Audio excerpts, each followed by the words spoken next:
देखिए 2021 में अमेरिका दुम दबा के अफगानिस्तान से भागा था।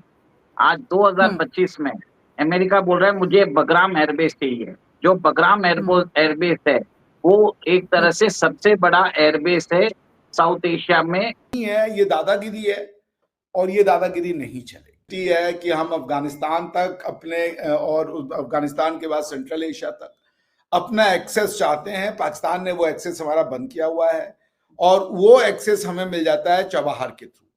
और इतने अच्छे ताल्लुकात से जब चले तो सीधे ही पुतले चला दिए, सीधे ये फैसला कर लिया कि नहीं जनाब अब हमने जो है ना वो छोड़ना नहीं है। ये मैंने हैड दिस, ये देखें, ये इंडिया के अंदर ये थी कि पुतले ही जला दिए। इन द वर्ल्ड ऑल्सो इसका जो स्क्वायर किलोमीटर है सोचिए 77 स्क्वायर किलोमीटर का है। 20 से 25 साल तक इसको बना के अमेरिकन फोर्सेस ने ऑपरेट भी किया है। और ये एयरबेस 44 किलोमीटर दूर है काबुल से और थोड़ी सी मतलब 1 घंटे की दूरी है जहां पे चाइना अपने न्यूक्लियर वेपन्स बनाता है। तो इसके लिए अमेरिका को बगराम एयरबेस चाहिए ताकि वो central Asia, south Asia, middle east, south east Asia सब जगह वो प्रॉब्लम क्रिएट करना चाहता है। ये जो करना चाहते हैं ट्रम्प साहब, वो तो ट्रम्प साहब ही बताएंगे आपको कि भैया इससे वो करना क्या चाहते हैं। और इंडिया ने बड़े सोच समझ के बड़ा वो जिसे कहते हैं स्मार्ट अंदाज से बड़े केयरफुली इंडिया ने मैनेज किया। इसका क्लियर कट रीजन है कि वो दोनों भारत और चाइना के को परेशान करना चाहता है। और सेकेंड उन्होंने कल क्या किया था कि यूएस के सेंट्रल कमांड के डायरेक्टर उधर बैठे थे रियाद में। और कल हमने वो भी देखा 2 दिन पहले कि प्रधानमंत्री मोदी जी के बर्थडे के दिन इन्होंने अनाउंस किया एक पैक्ट जो था सऊदी पाकिस्तान का डिफेंस पैक्ट अनाउंस किया था। और जहां पे खबर ये भी आ रही है कि अमेरिका ने इसके लिए फैसिलिटेट किया है। अमेरिका अभी सऊदी अरेबिया को अपना जो सिक्योरिटी गारंटी है वो एक तरह से उधर से बाहर निकलना चाहता है। वो नहीं चाहता है कि उसकी बेसिस एक तरह से न्यूक्लियर अम्ब्रेला वाला वो उसको सिक्योरिटी सऊदी अरेबिया को दिया हुआ था। बाइडेन एडमिनिस्ट्रेशन में विड्रॉ भी हो गया था, ट्रंप एडमिनिस्ट्रेशन आने के बाद उसको बहाल हो गया है।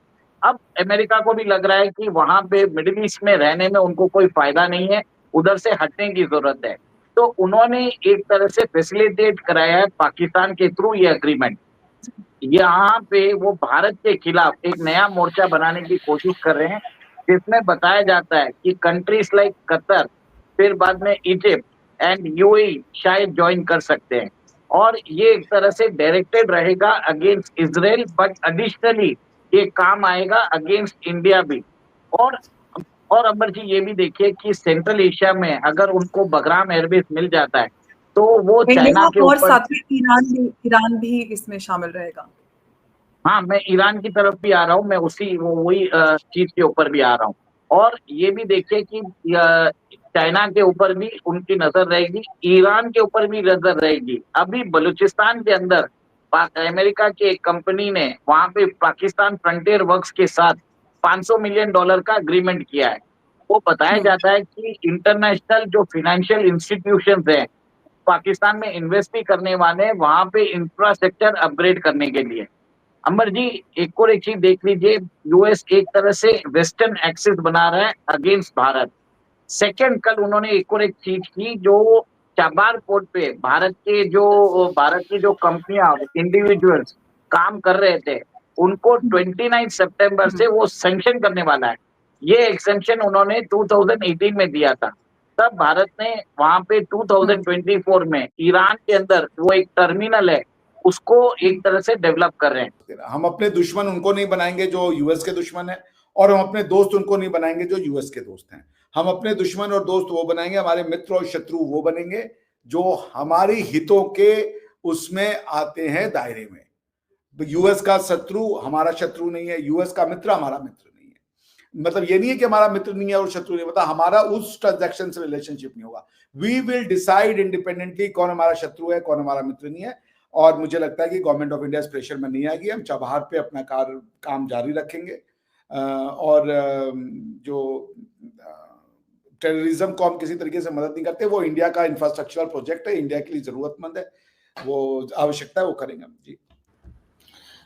बिल्कुल ऐसे ही, लेकिन खैर अमेरिका से इतना आसान नहीं है आपको पीछा छुड़ाना, चाहे आप जितनी मर्जी कोशिश करें, क्योंकि फखर अगर आपसे भी मैं पूछूं तो यकीनन सुपर पावर है अमेरिका, और इस वक्त डोनाल्ड ट्रंप जिस तरह से बिहेव कर रहे हैं खासतौर पे भारत को लेकर, हर उस जगह पर डोनाल्ड ट्रंप हिट करने की कोशिश कर रहे हैं जहां से कि वो भारत को चोट पहुंचा सके, अभी तक जो देखने में आया। ये और बात है कि वो दूसरी तरफ अपना दोस्त भी बताते हैं पीएम मोदी को, वो भारत के साथ अपने टर्म्स भी अच्छे करने की बात करते हैं, लेकिन जो कहने में और करने में जो हमारे यहाँ कहा जाता है ना कि आपके एक्शंस जो हैं वो ज्यादा बताते हैं कि आप किसी के साथ कितने सिंसियर हैं। तो उस चीज को अगर देखा जाए तो ट्रम्प जो है वो इस वक्त भी भारत से कुछ नाराज दिखाई दे रहे हैं, और ये तो खैर उन्होंने हमें भी कहा था कि गैस पाइपलाइन पे काम नहीं हो सकता ईरान के साथ, लेकिन भारत के साथ जब शुरू में 4 बार पोर्ट के ऊपर काम शुरू हुआ था, आपको याद होगा जो 10 साल का एग्रीमेंट हुआ था, उस वक्त तो डॉक्टर जयशंकर वगैरह ने कहा था कि हम अपनी मर्जी से करेंगे, हम किसी की नहीं सुनेंगे, लेकिन अभी किसी। ठीक है जी। अब ऊपर से क्या किया ट्रम्प साहब ने कि जी ये कह दिया कि जी एप्पल का जो उसने कहा कि मैं तुम्हारे ऊपर 20% टैरिफ लगा दूंगा अगर तुमने मैन्युफैक्चर इंडिया के अंदर किया आईफोन। ठीक है ना जी। और उन्होंने टिम कुक को फोन किया और कहा कि I don't want you are building this in India, if you want to take care of India चलो जाओ भाग जाओ, 25% टैरिफ लगा दूंगा जितनी भी इंडिया से प्रोडक्शन होगी। पहले फ्रेंड शोरिंग थी, नियर शोरिंग थी, अब 25% टैरिफ लगा रहे हैं। ठीक है जी। 2 लाख मैन्युफैक्चरिंग जॉब अमेरिका ने क्रिएट की थी, 2,200,000 जॉब्स इंडिया के अंदर और वो क्रिएट हुई थी। लेकिन नरेंद्र मोदी बिल्कुल सॉफ्ट है। अभी ये माजी में चल ही रहा था कि भारत और पाकिस्तान की 4 दिन की ये जंग शुरू हो गई, ये भी मोदी साहब ने हम पे हमला कर दिया। हम तो यार शरीफ लोग हैं, हम तो आराम से इज्जत से बैठे हुए थे। अब मोदी साहब कहते हैं मैं बहुत बड़ा लीडर हूं, उन्होंने हमला कर दिया, पाकिस्तान ने जवाब दिया, जो उनके जहाज गिर गए, रौला मच गया, ठस ठस ठस ठस। उधर ट्रंप साहब रोज कह रहे हैं असी तुहाडी सीज़फायर कराया, बल्कि अगले दिन मार्को रूबियो ने रवांडा एंड कॉन्गो के लीडर्स को बिठा के कहा कि हमने सीज़फायर कराया था पाकिस्तान और इंडिया का।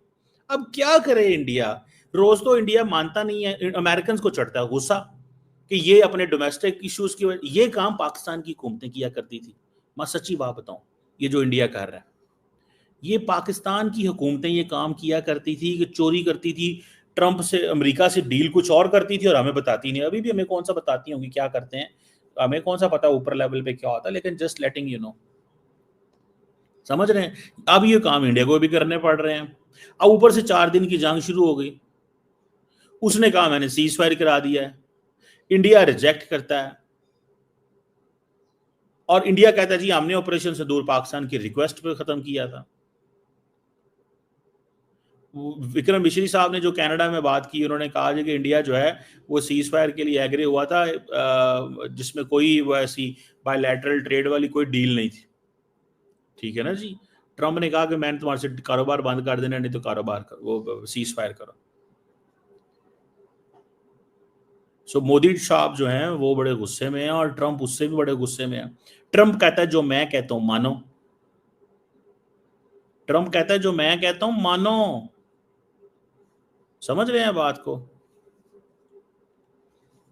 और वो जो कहता है वो बड़ी डेंजरस बातें हैं। वो इंडिया में नरेंद्र मोदी की अब क्योंकि मोदी साहब ने अपनी इलेक्टोरल पॉलिटिक्स को फॉरेन पॉलिसी से कनेक्ट किया हुआ है, तो ये चीज तो चलती है।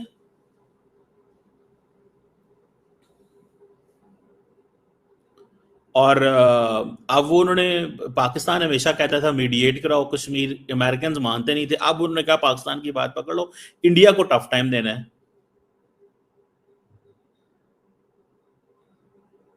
इंडिया कहता बायलैटरली, ट्रंप कहता नहीं हमने करवाना है।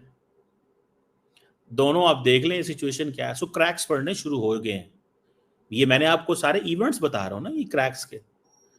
हो सकता है हमारे दोस्त ना माने। ऊपर से माइकल कोरेला ने कह दिया कि जनाब Pakistan is a phenomenal partner in countering terrorism. Trump साहब जो हैं उन्होंने 2 घंटे जनरल हासन मुनीर के साथ लंच कर लिया वहां पे व्हाइट हाउस में। कोई फोटो शोटो तो नहीं आई उसकी,